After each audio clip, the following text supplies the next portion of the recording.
이번 분석을 시작하기 앞서 투자 판단의 최종 책임은 투자자 본인에게 있다는 점을 명확히 말씀드립니다. 저희는 단순 참고용 정보나 분석을 제공할 뿐 특정 종목이나 섹터에 대해 매수나 매도를 절대 추천하는 것이 아닙니다. 안녕하세요. 오늘 우리가 함께 깊이 파헤쳐볼 기업은 비트디어 테크놀로지스 그룹, 티커는 BTDR입니다. 네, BTDR. 2025년 11월 14일 기준으로 주가가 10.52달러인데요. 아마 많은 분들이 들으시면 그거 비트코인 채굴 회사? 이 정도로만 알고 계실 거예요. 맞아요. 대부분 그렇게 생각하시죠? 그런데 저희가 여러분이 보내주신 자료들을 쭉 훑어보니까 이건 단순히 비트코인 채굴 이야기로 끝낼 수가 없겠더라고요.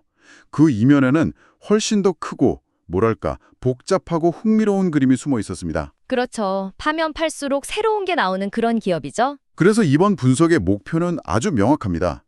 먼저 비트디어를 둘러싼 이 거친 바다, 그러니까 거시경제 환경과 산업 구조를 먼저 이해하고요.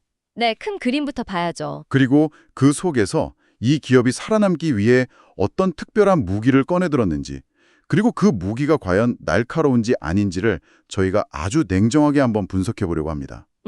특히 그 변신에 대한 이야기가 중요할 것 같아요. 맞습니다. 단순 채굴 기업에서 종합 컴퓨팅 솔루션 제공업체로의 변신, 이 야심찬 계획이 과연 현실성 있는 이야기인지 오늘 집중적으로 파헤쳐 보겠습니다. 맞아요. 특히 이들이 던진 그 목표가 아주 인상적이죠. 2026년 말까지 AI 관련 사업에서만 연간 20억 달러. 20억 달러요. 우리 돈으로 하면 거의 2조 8천억 원, 3조 원 가까이 되는 돈인데. 네, 어마어마한 금액이죠. 이게 정말 가능한 목표일까? 아니면 그냥 좀 과감한 꿈에 불과할까? 오늘 저희와 함께 그 잠재력과 또 숨겨진 리스크들을 하나하나 짚어보시면 아마 이 기업을 보는 눈이 완전히 달라지실 겁니다. 좋습니다. 그럼 그 큰 그림부터 한번 보죠. 비트디어라는 배가 떠 있는 이 바다의 날씨는 지금 어떤가요? 2025년 글로벌 경제 상황, 여전히 안개 속인 것 같아요. 안개 속이죠. 인플레이션, 금리, 지정학적 리스크. 아직 해결된 게 하나도 없잖아요. 그렇죠. 특히 이 산업은 다른 산업도 마찬가지지만 미국 연준의 금리 정책에 정말 민감하게 반응해요. 금리. 역시 가장 중요한 변수군요. 네, 아주 간단하게 생각해서 금리가 내려가면 시중에 돈이 풀리잖아요. 그럼 그 유동성이 비트코인 같은 소위 말하는 위험 자산으로 몰리게 되죠. 그럼 자연스럽게 비트코인 가격이 오르고요? 맞습니다.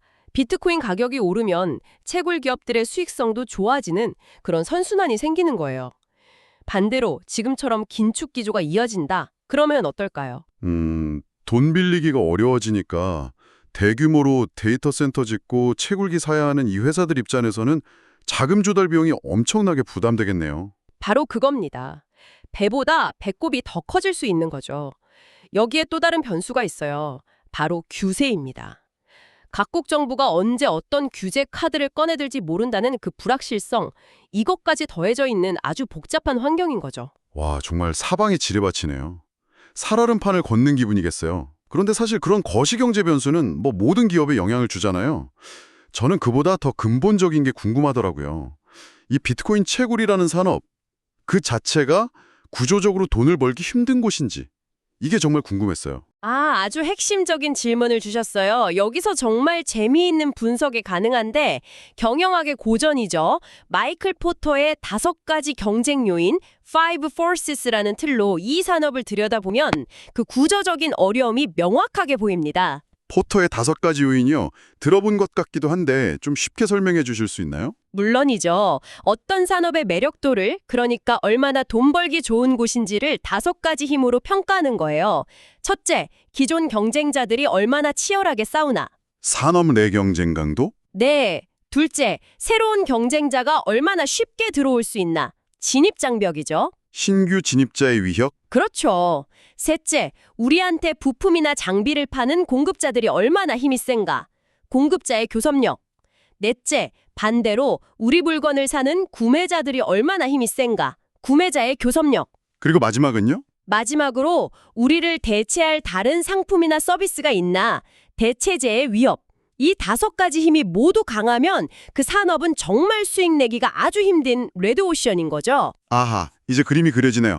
그럼 결론부터 말씀해 주신다면 비트코인 채굴 산업은 이 5가지 힘이 전부 다 강하다 이런 말씀이신가요? 거의 그렇다고 볼 수 있어요. 결론부터 말씀드리면 이 산업은 구조적으로 수익을 내기가 정말 어려운 구조입니다. 하나씩 한번 짚어보죠. 먼저 첫 번째, 산업 내 경쟁. 이건 뭐 말할 필요도 없이 치열하겠죠? 그렇죠. 전 세계의 수많은 채굴자들이 한정된 비트코인 보상을 놓고 더 많은 컴퓨팅 파워, 그러니까 해시레이트를 확보하기 위해 싸우잖아요. 거의 뭐 완전 경쟁 시장에 가깝다고 보시면 돼요. 땅 파서 금 캐는데 금은 정해져 있고 광부만 계속 늘어나는 상황이군요. 위협은 어떨까요? 이것도 높아요. 물론 초기 자본이 많이 들긴 하지만 뭐 반도체 설계처럼 정말 넘사벽 수준의 기술 장벽이 있는 건 아니거든요. 돈만 있으면 누구든 뛰어들 수 있는 시장인 거죠. 그렇군요.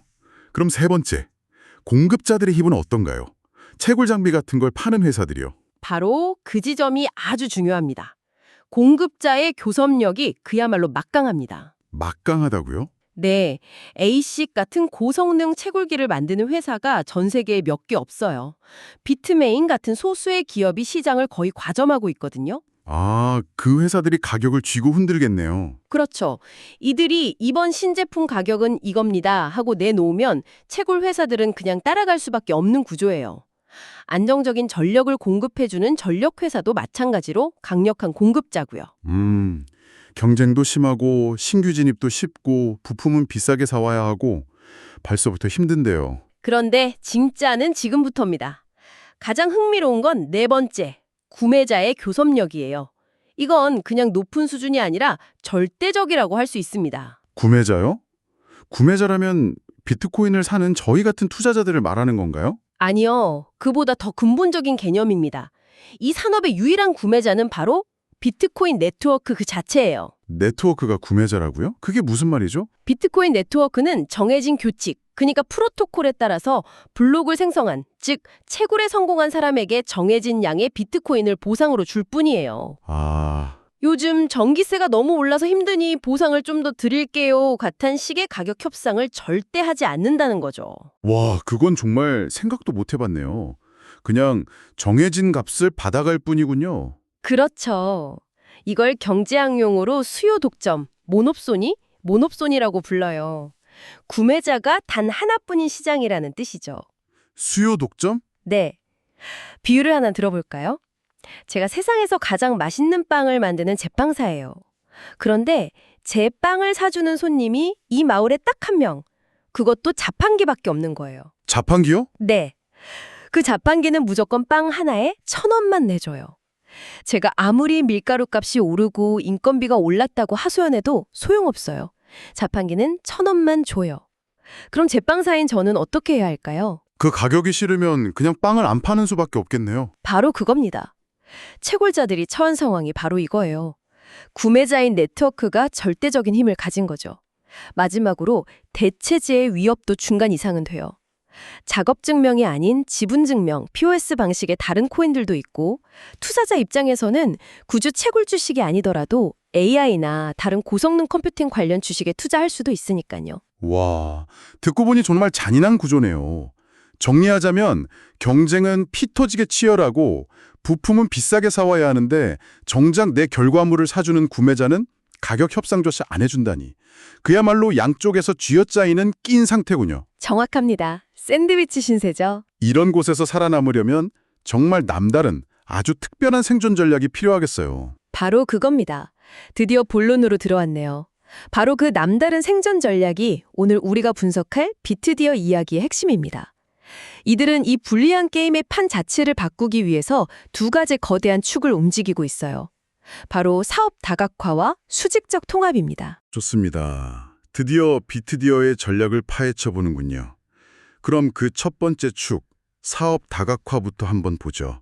단순히 비트코인만 캐는 게 아니라는 거잖아요. 맞아요. 이들의 사업 포트폴리오를 뜯어보면 아주 명확한 큰 그림이 보입니다.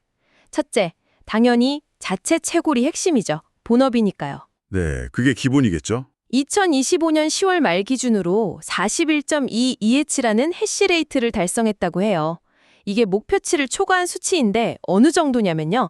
최신 고성능 게이밍 PC 수백만 대가 동시에 수학 문제를 푸는 것과 맞먹는 그야말로 어마어마한 연산 능력입니다. 수백만 대요? 상상이 안 가네요.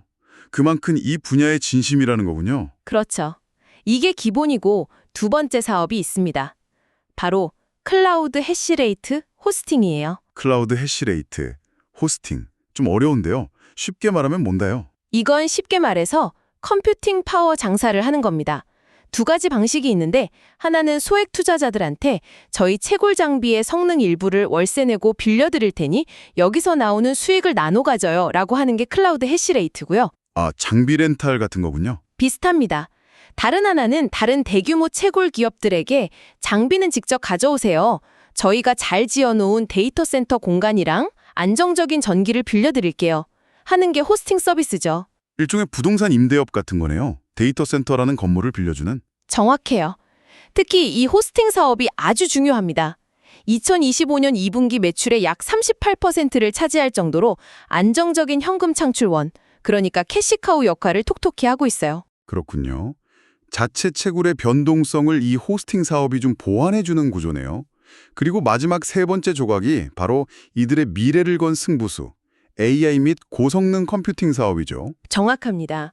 이게 바로 비트디어가 우리는 단순 채굴 회사가 아닙니다라고 주장하는 가장 큰 근거예요. 어떤 아이디어에서 출발한 건가요? 우리가 비트코인 채굴을 위해 전 세계에 구축해둔 이 엄청난 데이터 센터와 전력 인프라, 이걸 그냥 썩히기 아깝지 않은가? 약간만 개조하면 요즘 가장 핫한 AI 모델을 훈련시키거나 복잡한 과학 연산을 처리하는 데 쓸 수 있지 않을까라는 아이디어에서 출발한 거죠. 아, 기존 자산의 용도를 바꾸는 거군요. 맞습니다. 그래서 폭발적으로 성장하는 AI 클라우드 시장에 본격적으로 뛰어든 겁니다. 이게 사업 다각화의 큰 그림이에요. 알겠습니다. 그럼 두 번째 축인 수직적 통합은 뭔가요? 이건 정말 영리한 움직임 같던데요.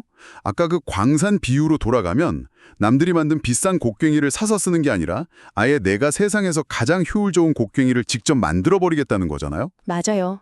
바로 자체 설계한 고효율 에이스 채굴기 실마이너 이야기입니다. 실마이너. 네, 여기서 청취자분들이 아니, 그냥 사서 쓰면 되지 왜 굳이 직접 만들지라고 생각하실 수 있어요. 이게 왜 그렇게 중요하냐면요. 아까 포터의 5가지 요인에서 말씀드렸던 힘센 공급자의 영향력에서 벗어날 수 있는 거의 유일한 방법이기 때문이에요. 아, 비트메인 같은 회사에 휘둘리지 않게 된다는 거군요. 그렇죠. 첫째, 공급망을 내재화해서 비용을 낮추고 안정성을 높일 수 있죠. 언제든지 우리가 필요할 때 최신 장비를 만들어서 쓸 수 있으니까요.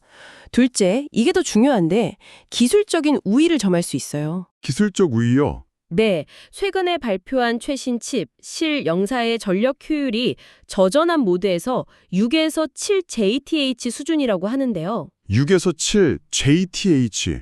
그 숫자가 의미하는 게 뭔가요? 이 숫자가 낮을수록 좋은 건데요. 비유하자면 연비가 리터당 30km 나오는 자동차 엔진을 자체 개발한 것과 같아요. 남들은 다 리터당 15km 가는 차를 비싸게 사서 쓰는데 말이죠. 와, 기름값이 절반으로 줄어드는 거네요. 바로 그겁니다. 채굴에서 가장 큰 비용이 전기요금이니까 이 전력 효율은 곧바로 압도적인 비용 경쟁력으로 이어지는 거죠. 이게 바로 수직적 통합의 힘입니다. 전략은 정말 그럴싸하네요. 어려운 산업 구조를 극복하기 위해 사업 영역도 넓히고 핵심 장비까지 직접 만든다.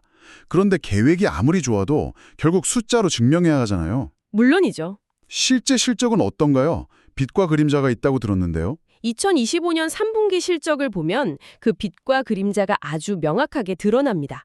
먼저 빛, 좋은 점부터 보면요. 매출이 1억 6,970만 달러로 작년 같은 기간보다 무려 173.6%나 급증했어요. 와, 173.6%요? 이건 뭐 시장의 예상을 훌쩍 뛰어넘는 엄청난 성장세네요. 그렇죠. 정말 폭발적인 성장이죠. 그런데 그림자가 있다는 건? 돈은 많이 벌었는데 이익은 못 냈다는 뜻인가요? 네, 바로 그 점입니다.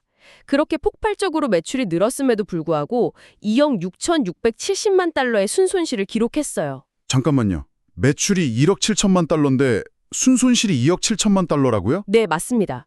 그게 어떻게 가능하죠? 매출은 거의 3배 가까이 늘었는데 손실은 더 커졌다니 이건 좀 밑빠진 독에 물 붓기 아닌가요? 이 지점을 제대로 해석하려면 재무제표를 조금 더 깊게 들여다볼 필요가 있어요.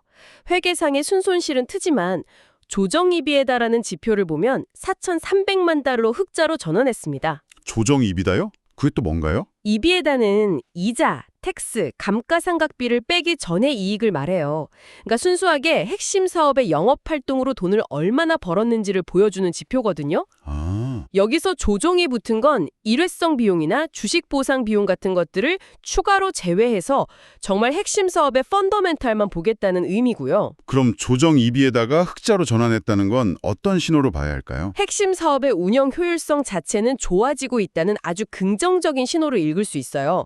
다만 아까 말씀드린 AI 데이터 센터 건설 같은 대규모 투자가 계속되고 있잖아요. 그런 투자 비용이나 감가상각비가 워낙 크다 보니 최종적인 회계상 이익은 아직 적자가 나는 구조인 거죠. 아, 비유하자면 엔진 자체는 점점 튼튼해지고 있는데 아직 차체를 만들고 내부 인테리어를 꾸미느라 돈이 많이 들어가고 있다는 거군요. 네, 아주 적절한 비유입니다. 그래서 최근에 4억 달러, 우리 돈으로 5천억 원이 넘는 규모의 전환 4차 발행 계획도 발표한 거고요. 계속해서 외부에서 자금을 조달해야 하는 상황인 겁니다. 공격적인 확장을 위한 실탄 확보가 계속 필요한 상황이네요. 알겠습니다. 그럼 이쯤에서 비트디어의 내부 역량을 한번 종합적으로 정리해보죠. 보통 수옷 분석 같은 걸 많이 쓰는데 강점, 약점, 기회, 위협 이렇게 나열하면 좀 지루하잖아요. 이걸 좀 더 입체적으로 볼 수 있는 방법이 있을까요? 좋은 지적이에요. 그럴 때 VRIO, 브리오라는 프레임워크를 써보면 아주 유용합니다. 브리오요? 그건 뭔가요? 어떤 기업의 강점이 정말로 지속 가능한 경쟁 우위인지 아니면 그냥 일시적인 우위에 불과한지를 판단하는 도구예요. VRIO는 4가지를 질문하는데요. 그 자원이 가치가 있는가? 희소한가? 모방하기 어려운가? 그리고 마지막으로 회사가 그것을 활용할 조직 역량을 갖추고 있는가? 가치, 희소성, 모방 가능성, 조직. 네, 이 4가지를 모두 만족해야만 진짜 강력한 무기, 즉 지속 가능한 경쟁 우위라고 할 수 있죠. 재밌네요. 그럼 비트디오의 무기들을 이 VRIO 툴로 한번 분석해보죠. 가장 먼저 아까 말씀하신 자체 개발 ASIC, 실마이너는 어떤가요? 실마이너는 이 4가지 조건을 거의 다 만족시키는 비트디어의 가장 강력한 지속 가능한 경쟁 우위라고 할 수 있습니다. 오, 전부 다 만족시킨다고요? 네, 전력 효율을 높여서 비용을 절감하니 당연히 가치가 있죠. 이걸 독자적으로 설계할 수 있는 회사는 전 세계에 몇 없으니 희소하고요. 그리고 높은 수준의 반도체 설계 역량이 필요해서 다른 기업이 모방하기도 매우 어렵습니다. 마지막으로 비트디어가 이걸 계속 발전시키고 실제 채굴에 적용하고 있으니 조직 역량도 갖췄다고 볼 수 있죠. 그렇군요. 실마이너는 확실한 무기네요.